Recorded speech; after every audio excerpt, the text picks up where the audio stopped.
Hello and welcome to another video. In this video, I'm going to be taking you through some of the new features that have recently appeared in the new 2022.1 release for Autodesk Maya. Now, one of the first things that you're going to see when you boot Maya after installing the update is this new home screen.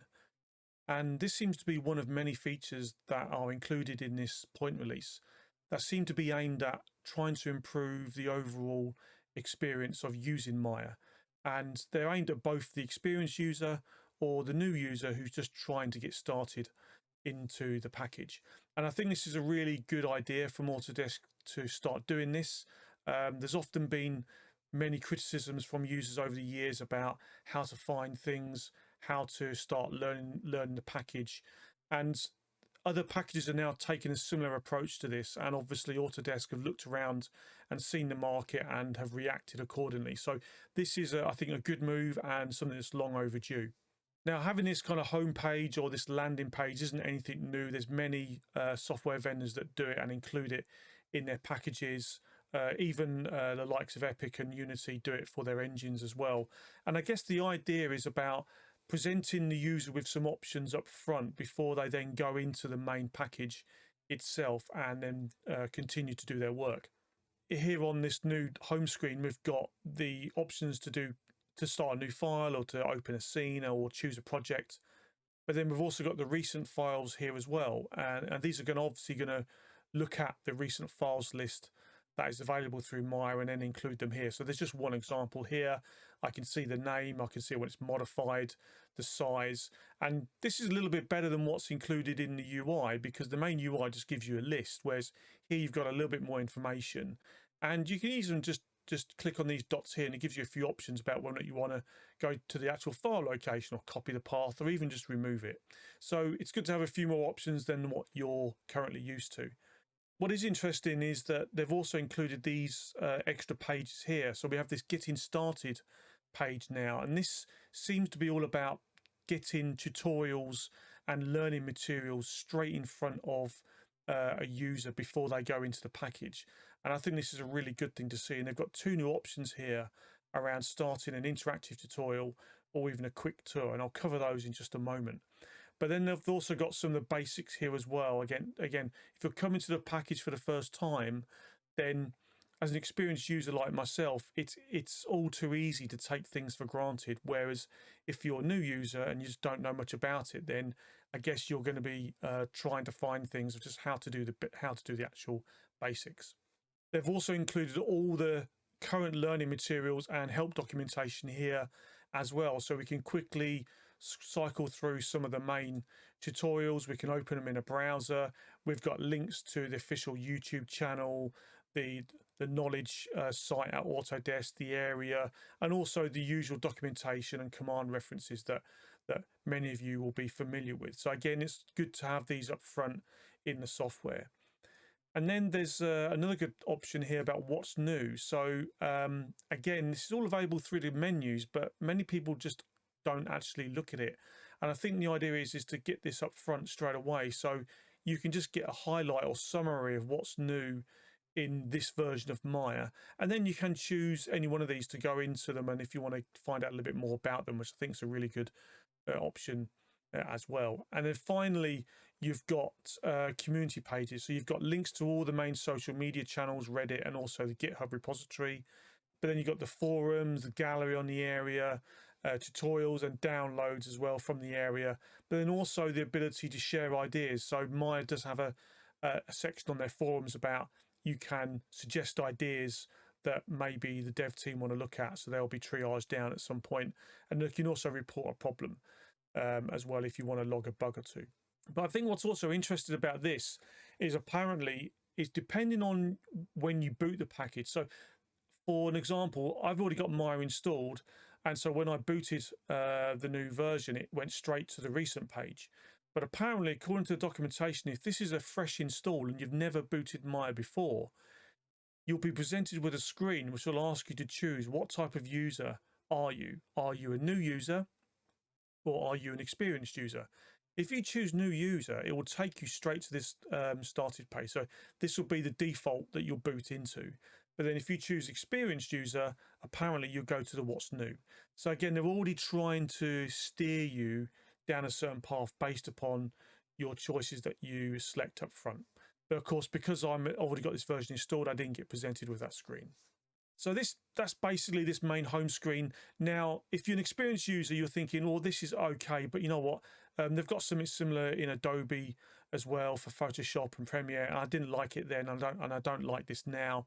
Can I turn this off? Well, yes, you can, and you can do that here down the bottom left corner. You've got an option to show home screen on startup, and just uncheck the box, and then it won't appear.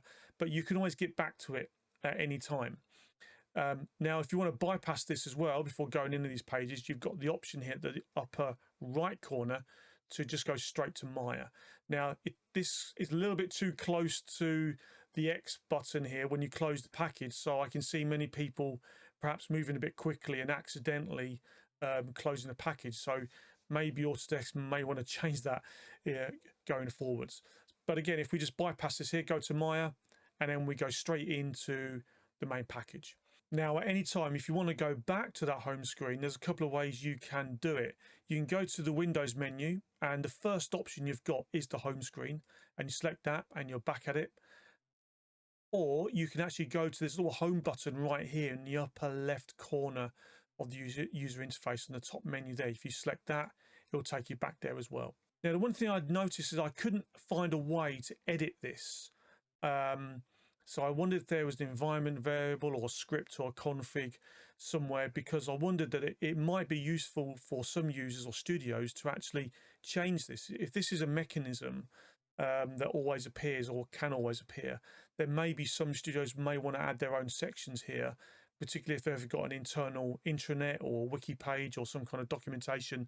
They may want to have it up front for their users.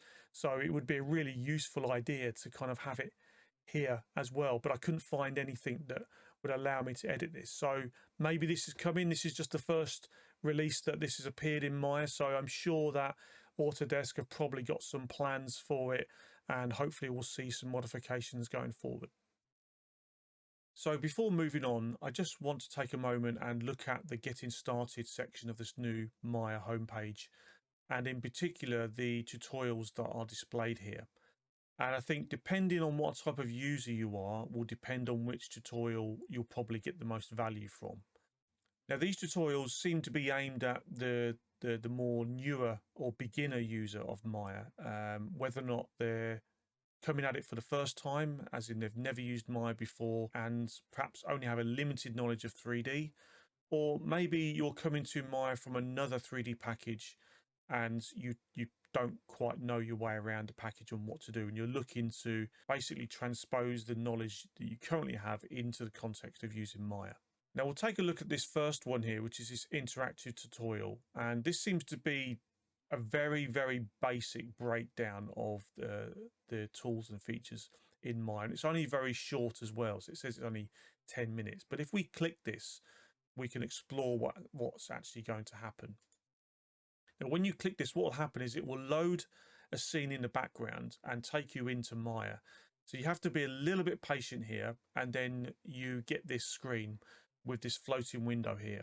And this is actually important to note, because this is one of the newer features now in this point release, and that's the ability to do 2D overlays on top of your scene in Maya.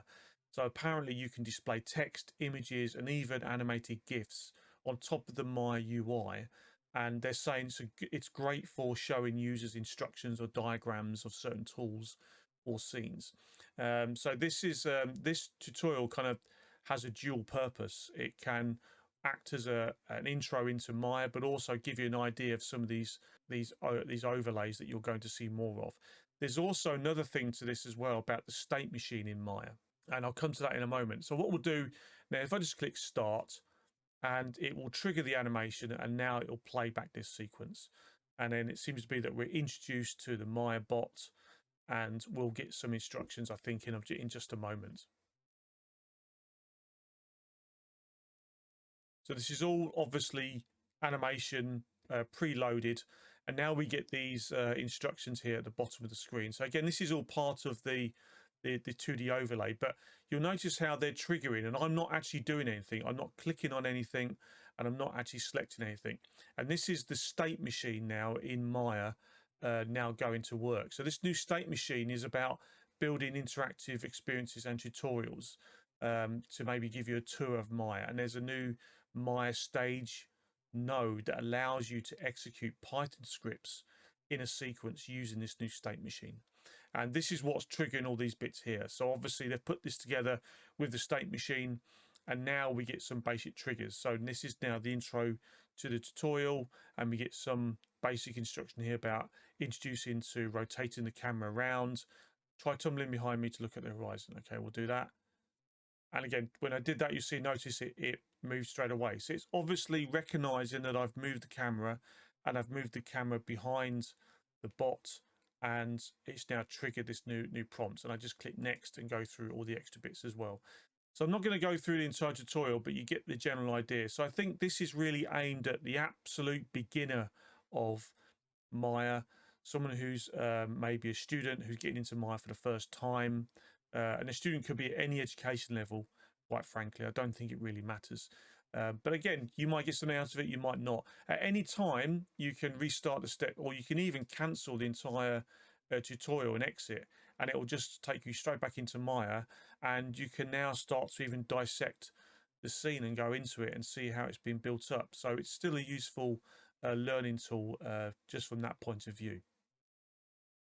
Going back to the home screen now, we'll take a look at the quick tour tutorial. So now when we start this just takes us straight into Maya now, and we get these overlays here. And these are really good because you can see we've got like an animation plane here. And again, this is one of the examples of the animated GIF. And I think this tutorial is aimed at perhaps more someone who's a little bit more experienced in 3D, who maybe they may have been used to using a particular package other than Maya, and they're coming to Maya for the first time, and they're just looking to try and do the same amount of work that they've been more familiar with. And again, we can start to click through all of these, and you'll see that it's interactive. So it goes to certain parts of the screen and shows me where to actually do certain things. So this is actually not a bad little thing, really, because again, if I was a novice to Maya and say I'd been more familiar with Blender or Cinema 4D or Max, and I just want to try and find the basics. Okay, how do I do stuff? How do I get a model up? How do I load things? This is probably not a bad thing to go through, just to quickly give you a quick orientation, and then you've got the basics on board. So if we just click through these, we've got an indication of how many steps there are. And again, it's taking me through the basics of where the transform tools are, rotate, scale. Then we move on to things like how to edit attributes in the channel box, and so on and so on. And again, at any time, I can easily X out this tutorial and just continue with Maya.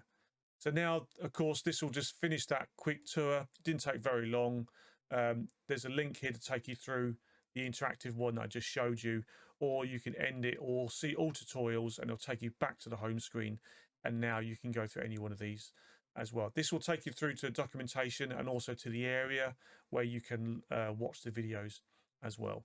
So again, I think depending on your level of knowledge and the type of user that you are coming into Maya, then obviously you're going to get more value out of it depending on your skill level. But I do think overall it's a good idea that Autodesk and the Maya team are starting to put more of these tutorials and learning materials up front, straight away in front of the user, so they don't have to go hunting around for them.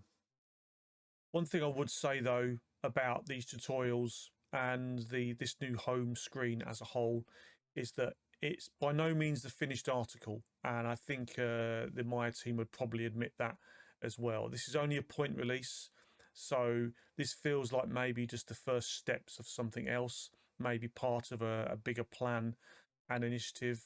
So it'd be really interesting to see where this goes and what they may want to do with it going forwards. I do think these tutorials and this home screen do offer lots of opportunities, and as I said, it'll be interesting to see what they do with it going forwards.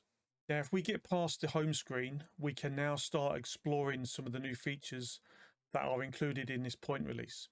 And I think the first thing you're probably going to notice is up here in the upper right corner of the viewport, and that's the ViewCube. Yes, the ViewCube has returned after, I think, a holiday of 3 versions. I think Maya 2018 was the last time. I think it was turned off from 2018 onwards, and now it's back. And it's interesting that they've decided to bring it back now. And I think it could be more to do with this whole initiative around the improving the user experience, making it easier for new users to get into the software and start using the software. And it's fair to say that the ViewCube has a kind of love-hate relationship with many Maya users. It's certainly been controversial when it was first put into the software. Some people hated it, some people loved it, some people just weren't bothered one way or another. And there was always the option to actually disable it. But then in 2018 onwards, they decided to turn it off permanently. But I think what's interesting is that this has always been part of Maya for some time. If you look historically over old versions, this is a screenshot of Maya version 8. And this was released in August of 2006. This was, I think, the first version that was released after Autodesk had acquired Alias Wavefront. Can't remember, but I'm pretty sure they had this Maya View Compass in maybe version 7 as well. So it actually had appeared in Maya before the ViewCube came along.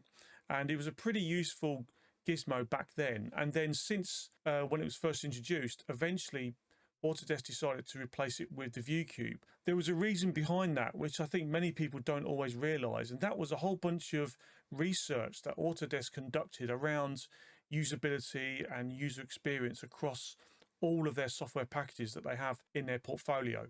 And the reason for this was that Autodesk had looked at their packages, including Maya, and had mentioned things about the View Compass that they had, and also similar gizmos in packages like Inventor and also Alias. And they said that what they wanted to have is a more consistent mechanism that would be agnostic and would be able to go in all of their software packages, because they'd identified that users were going from one package into another or translating data from one package to another, but they weren't always familiar with every single software product. And often they just wanted to bring in the data, maybe do something very small in it and then export the data out, but they weren't too familiar with navigating around the scene, rotating their data or asset. And the ViewCube was a way of doing that. If they introduced the ViewCube across different software packages and people knew it, then it was something that they could always go back to and say, well, I may not know the software, but I know the ViewCube's there and I can rotate things around my scene. And there's a whole bunch of it's an interesting read. If you're looking at it, you can download it from the Autodesk research website, and they talk about all the different views they've got.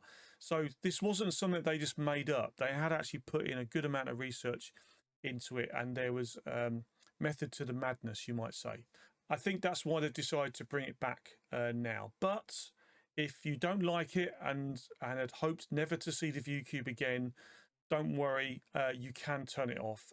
So again, just as before, if you can remember when it was last in the software, all the same controls work exactly the same way. You can see I'm able to navigate the ViewCube and rotate my camera. It's all perfectly in sync as well. All the little kind of highlights on the different points of the compass all still work in exactly the same way. And again, I actually think it's a pretty good way of navigating around the scene. You've got a home button here as well, which will take you to the default view and reset things. You've got an arrow here, which you click this, you'll get some help pages.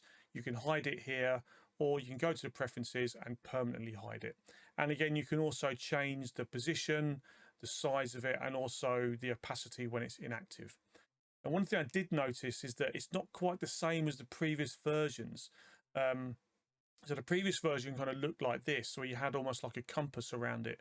Now that's not in this iteration, and I don't know if it's going to appear in the future, but that was always a pretty good mechanism as well. Maybe they feel they don't need it this time. But again, you've got some usability options that you can choose here if you want to. So yeah, it's going to be controversial, I'm sure, and I think some people will be grateful and glad to see it back. Other people will probably turn it off at the first moment they can get into the software. For me personally, I was never really that bothered about the ViewCube. I used to have it on by default and I'd often forget about it was even there. So I don't really have a strong opinion one way or another. But at least now you still have the option to turn it off if you want to. Now, one final thing about the ViewCube is when it was in Maya before, many people didn't realize that you could actually customize it. You could change how it looked in terms of everything. You could change the text, these little icons here, and also the compass.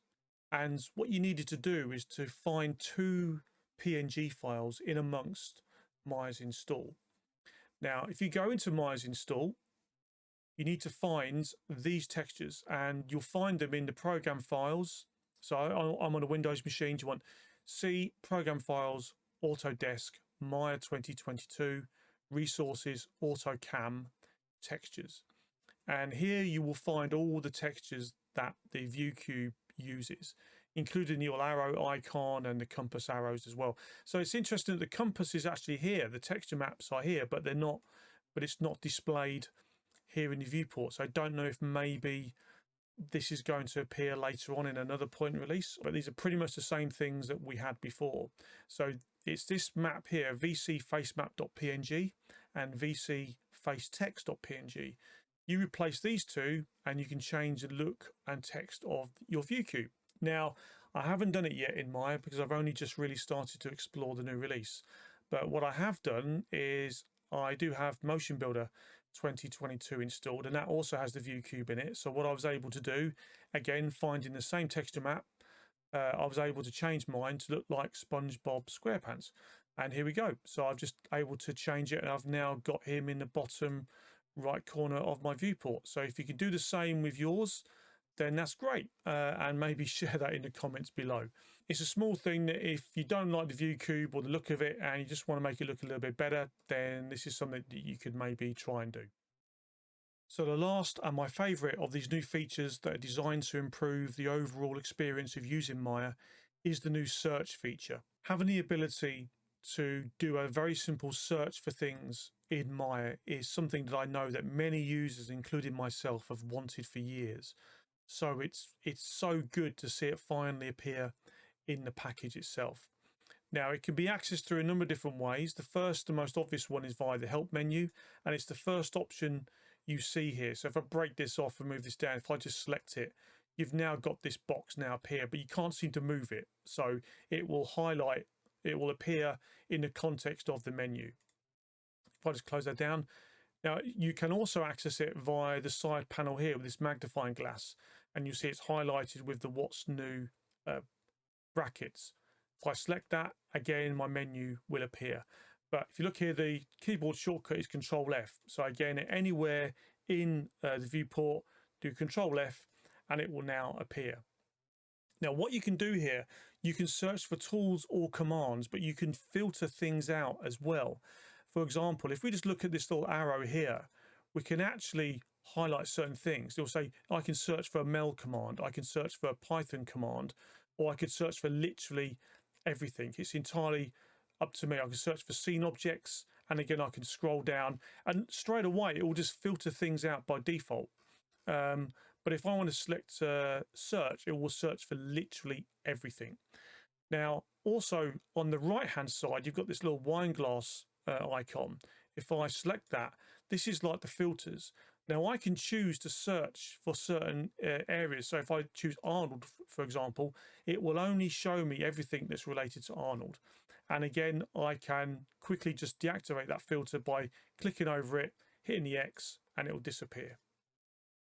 So again, this is quite deep. There's quite a lot of really powerful things here. But if I just was to say polygon now, and straight away, it's going to filter everything that's related to polygon, literally everything. So I've got objects, I've got creating objects, I've got deformers, I've got components, all various different things. And again, if I go to my wine glass, you'll see it will filter out all the relevant menus as well.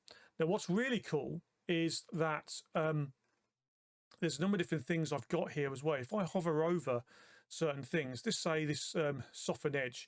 Now, if I just click the little eye icon, that will bring up a little kind of brief summary of what it actually is before I have to go into the documentation. So again, I can look at it all here without having to find it in amongst the documentation. So that's really handy.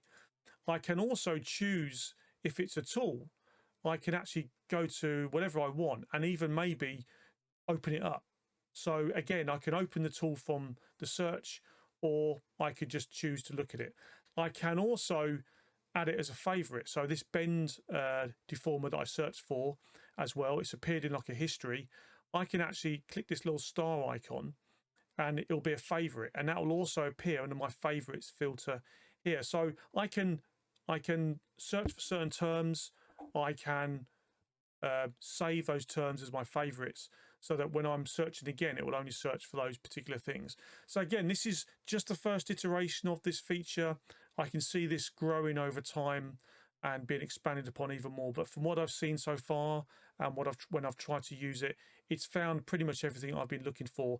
Again, you don't have to know the exact name of the tool, of the feature. If you just put in a general term, it will try its best to find it. But I think this is a really good feature, and I'm so glad that it's now in the package. So overall, there's some really nice touches now that are being added to Maya, and I think this is just all part of this initiative that Autodesk are starting now to really improve the experience of Maya, and and how you access the tools, how you access the features. And I think this is a really useful thing for them to embark on, because they've clearly looked at other software in the market, and they're also doing very similar things in order to get people into the software so that they can learn it just that bit quicker. Now, if you go around whilst you're using the new release, you'll notice these small touches here and there. I noticed down at the bottom left corner here, where this question mark icon now that gives you these tooltips, it's coloured in with like a green colour now, and I really found my eye being drawn to it. So these little small things really do make a difference in trying to kind of like nudge you towards certain things, or just trying to find things, or helping you in a certain way. A really nice touch that I did like was in the script editor. You've now got these icons for Mel and Python. Now you might think this is just a gimmick and so what, but the idea is that if I just choose a new tab and I choose Python, if I was to rename this into whatever I want, without these icons, I don't know which language scripting is. If you're experienced in scripting and you're going to know the language, you might look at it and go, oh yeah, this is Python.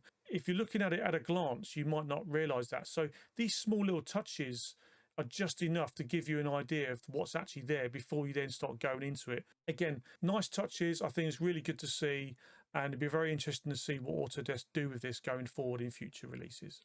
Now, in the main Maya 2022 release, they introduced the new sweep mesh tool. And this was a great addition for creating a mesh with the length of a curve. And it was great for doing tubes and pipes and cables, etc. Now, what they've done for this point release is just added just a little bit of a tweak when it comes to working with multiple curves. So, for example, previously you'd select these three separate curves, and you would apply the sweep, and that all works fine. But then when it came to changing this, it would all be across all three curves at once and uniform, etc. And this might be fine. This might be exactly what you may want to do, and it's exactly the type of effect that you wanted. But you couldn't then alter the sweep on each curve separately. What you would have had to have done is apply a sweep manually, one curve at a time. Now that's great, but it's somewhat time consuming. So what they've done now is they've given you the ability to do it straight away when you apply the sweep for the first time. So now if we get rid of our previous sweeps and we select our curves again, and this time we go back to the option, but this time choose the option box, there's now the extra option to choose one node for each curve. And when you do this, it will apply the sweep, but each curve has its own separate sweep mesh node on it. So if I select the curve 2, for example, there it is, and I can start to scale this one up and maybe do a distribute and start to twist it a bit more, taper it down a little bit, and then just go a bit crazy on it. But then I could do this one and maybe do it slightly different and maybe change the shape. So I've got a lot more flexibility now, and it's a simple option really, but you'd be surprised actually that just having this ability just makes it just that bit more flexible. Now this option was actually available already in the feature, but it was only available via the command line, which many people probably wouldn't use as a default. So all they've done is just added the option through the UI, and you can choose it straight away. What they've also done, just to make it easier and more accessible, is you now have a new sweep mesh icon on your poly modeling shelf as well. So it just makes it easier just to select the tool instead of having to go into the menus. Also added into Maya 2022 were component tags. Now, component tags were really useful at creating sets of polygons, edges, and verts, or memberships, you might say. And these were really useful, and they would live on the mesh itself instead of being a completely separate node. And this was great for applying deformers to particular areas of your mesh that just really give you far more control when trying to enhance your characters. Now, in this point release, they've just added a few more little options for you just to make them just a little bit more easier to work with and just a little bit more flexible. If we take, for example, this is the mesh I've got here, and I've just added these two component tags in very quickly. There's nothing really too spectacular about them. I've got a row of polygons here around the edge, the bottom edge, and I've also got the zip here highlighted. Now, what we can do now, and that we didn't have before, is we've got now the ability to essentially convert these over really easier now inside the menu. So right now I can select my left zip and just quickly convert it, say, to edges. And you'll notice the icon's now changed. And if I was to reselect that, I've now got my edges. I can do this here without having to reselect the polygons all over again. What I can also do is I can duplicate them as well. So I can quickly just sort of duplicate this. I've now got two, and I may want to convert this now back to faces. And I can even do the same with the bottom edge of the jacket. And then what I can do is I can even merge these two together.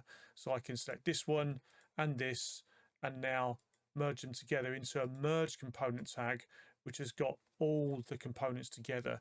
So straight away, I've got just a lot more options to play around with. So once I create sets of my polygons or edges or verts, no matter what, I can quickly convert them to whatever component I want.